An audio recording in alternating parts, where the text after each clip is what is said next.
পাহাড়।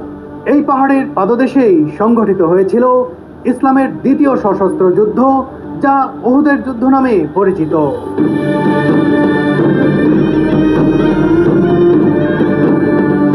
বদরের যুদ্ধে শোচনীয় পরাজয়ের প্রতিশোধ নিতে আসা মক্কার অমুসলিমদের আঘাতে এই উহুদের ময়দানে গুরুতর আহত হয়েছিলেন নবী করিম সাল্লাল্লাহু আলাইহি ওয়াসাল্লাম।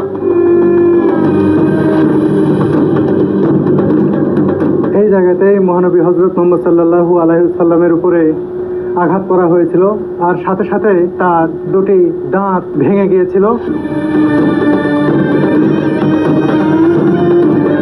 আল্লাহর নির্দেশে সেদিন এই পাহাড় ফাঁক হয়ে আহত নবীজিকে আশ্রয় দিয়েছিল। মহানবী সাল্লাল্লাহু আলাইহি ওয়াসাল্লামকে যখন এখানে নিয়ে আসা হয়, রাখা হয়, তখন উহুদ পাহাড় থরথর করে কাঁপছিল।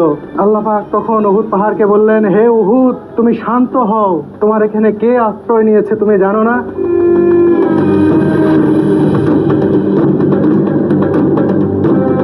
আসলে মুসলিমদের জন্য এই আবেগ সম্বরণ করা কঠিন, আর সে কারণেই সুরভি কাঁদতেই আছে।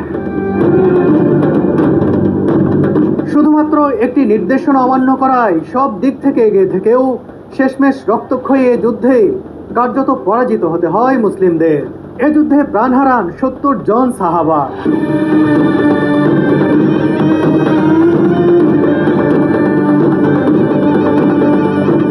কার্যত পরাজিত হলেও মুসলিমদের জন্য শিক্ষণীয় ছিল উহুদের যুদ্ধ, যে শিক্ষা কাজে লাগিয়ে পরবর্তীতে বিকশিত হয়েছিল মুসলিম জাহান।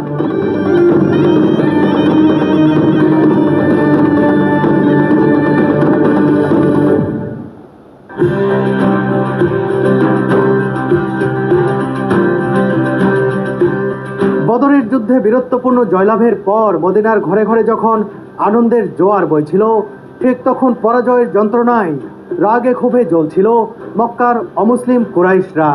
যে কোনো মূল্যে এ পরাজয়ের প্রতিশোধ নেয়ার সংকল্প করার পাশাপাশি যত দ্রুত সম্ভব মদিনার মুসলিমদের উপর হামলার প্রস্তুতি নেওয়া শুরু করে দেয় মক্কার কুরাইশদের।